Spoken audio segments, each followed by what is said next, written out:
Gunung Kawi di Malang, Jawa Timur sudah lama dikenal sebagai tempat yang penuh dengan kisah mistis. Gunung ini terkenal dengan ritual pesugihan, di mana orang-orang dapat untuk mencari kekayaan dengan cara-cara yang tidak biasa. Banyak yang percaya bahwa tempat ini dijaga oleh makhluk-makhluk gaib, termasuk sosok tanpa kepala yang sering muncul di sekitar lokasi ritual.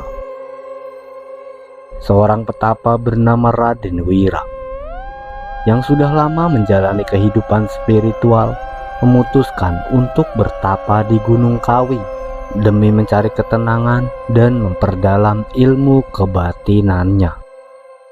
Namun ia tidak menyangka bahwa malam itu akan menjadi pengalaman paling menyeramkan dalam hidupnya. Pada suatu hari, Raden Wira mulai perjalanannya ke Gunung Kawi seorang diri dengan membawa bekal secukupnya, hanya air, sedikit makanan, dan kain selendang khas yang selalu ia gunakan saat bertapa. Ia melangkah perlahan menuju hutan di kaki gunung. Hawa di Gunung Kawi terasa berat, seolah ada energi yang menyelimuti tempat itu. Udara terasa lebih dingin dari biasanya.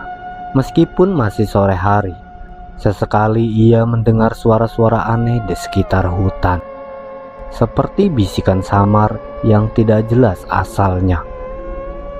Namun sebagai seorang petapa yang sudah sering bermeditasi di tempat-tempat sunyi, ia mengabaikan suara-suara itu dan terus berjalan.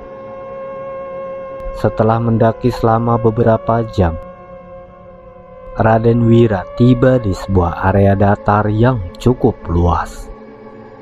Ia memilih lokasi untuk mendirikan tendanya. Di sekitarnya terdapat beberapa pohon tua dengan akar menjalar ke tanah. Sebelum matahari terbenam, ia menyalakan dupa dan mulai bermeditasi. Ia mencoba merasakan energi di tempat itu, tetapi ada sesuatu yang berbeda dari biasanya. Udara seolah lebih berat dan perasaan tidak nyaman mulai muncul di hatinya. Malam perlahan tiba dan suara hutan semakin sunyi. Hanya ada suara burung hantu yang sesekali terdengar. Saat Raden Wira mulai memejamkan mata untuk tidur, ia mendengar suara langkah kaki di sekitar tendanya. Langkah itu terdengar berat, seolah seorang sedang berjalan dengan susah payah. Awalnya ia mengira itu mungkin seekor hewan hutan. Namun langkah itu terlalu teratur dan lambat untuk dikatakan sebagai langkah hewan. "Siapa di luar?" tanya dengan suara tenang. Tidak ada jawaban. Langkah itu tiba-tiba berhenti. Raden Wira mencoba mengabaikannya, tetapi tiba-tiba ia mencium bau anyir yang menusuk hidung. Bau itu begitu kuat, seperti bau darah segar yang baru saja mengering. Jantungnya mulai berdebar lebih cepat, dan ia merasa ada sesuatu yang sedang memperhatikannya dari luar tenda. Karena penasaran, dengan perlahan ia mengambil senter dan membuka sedikit kain tenda. Saat cahaya senter menyinari luar tenda, napasnya tertahan. Di depan tendanya berdiri sosok tinggi dengan tubuh manusia, tetapi tanpa kepala. Sosok itu mengenakan pakaian serba hitam yang sudah robek di beberapa bagian, dan dari lehernya yang terputus, darah segar terus menetes ke tanah. Raden Wira terpaku. Sosok itu tidak bergerak, hanya berdiri diam seolah sedang mengawasinya. Ketika ia mencoba membaca doa dalam hati, sosok itu mulai bergerak. Langkahnya lambat, namun setiap geraknya terasa begitu berat. seolah ada beban besar yang ia bawa. Tiba-tiba suara tawa lirih terdengar, bukan dari sosok itu, melainkan dari sekelilingnya. Seperti ada banyak makhluk lain yang bersembunyi di dalam gelap, menyaksikan kejadian itu. Raden Wira berusaha mengendalikan dirinya. Ia menutup matanya dan mengatur napas. Dalam hati, ia mulai membaca mantra perlindungan yang sudah ia pelajari selama bertahun-tahun. Namun bau anyir semakin kuat. Sosok tanpa kepala itu kini bergerak lebih dekat. Tiba-tiba suara seperti sesuatu yang jatuh ke tanah terdengar. Duh!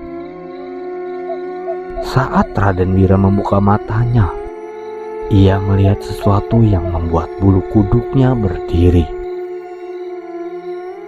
Sebuah kepala manusia tergeletak di tanah. Di depan tendanya mata kepala itu masih terbuka. Dan dari mulutnya keluar suara mengerang, seperti seorang yang sedang merintih kesakitan. Tubuh tanpa kepala itu lalu menunduk dan mencoba mengambil kembali kepalanya dengan tangan gemetar. Namun saat ia hendak mengangkatnya, kepala itu tiba-tiba berguling dan tertawa pelan. Suasana semakin mencekam. Raden Wira tahu bahwa ia sedang berhadapan dengan makhluk yang bukan berasal dari dunia manusia. Dalam situasi seperti itu, ketenangan adalah satu-satunya kunci. Raden Wira meneguhkan hatinya dan mulai membaca doa dengan suara yang lebih lantang. Saat doa-doa itu bergema di udara, sosok tanpa kepala mulai beraksi. Ia gemetar hebat, seperti seorang yang merasa kepanasan. Darah yang menetes dari lehernya semakin deras, dan ia mulai melangkah mundur. Namun suara tawa yang lain semakin keras, seakan-akan ada makhluk lain yang tidak ingin Raden Wira selamat dari malam itu. Tiba-tiba angin berhembus kencang. Tenda Raden Wira hampir roboh, dan ranting-ranting pohon di sekitar bergetar hebat. Di dalam hati, ia tetap teguh. Ia tahu bahwa rasa takut hanya akan membuat makhluk-makhluk ini semakin kuat. Doa-doa yang terus ia lantunkan akhirnya menunjukkan hasil. Sosok tanpa kepala itu mengeluarkan suara mengerikan, seperti jeritan kesakitan. Tubuhnya mulai membungkuk, lalu perlahan-lahan menghilang, seperti kabut yang memudar di udara. Bau anyir yang tadi menyengat pun perlahan menghilang, dan suasana kembali sunyi. Raden Wira masih terduduk dengan tubuh berkeringat. Ia tidak bisa percaya dengan apa yang baru saja ia alami. Di pagi harinya, ia segera membereskan tendanya dan turun dari Gunung Kawi. Saat bertemu dengan penduduk setempat, ia menceritakan pengalamannya. Warga hanya mengangguk pelan. "Anda beruntung," kata salah satu penduduk. "Tidak semua orang bisa lolos setelah melihat makhluk itu. Biasanya mereka yang melihatnya akan hilang atau jatuh sakit tanpa sebab." Raden Wira hanya terdiam. Ia tahu bahwa pengalaman itu akan selamanya membekas dalam ingatannya.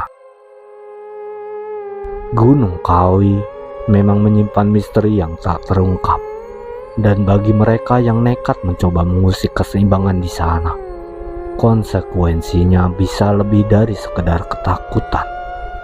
Bisa jadi kehilangan nyawa.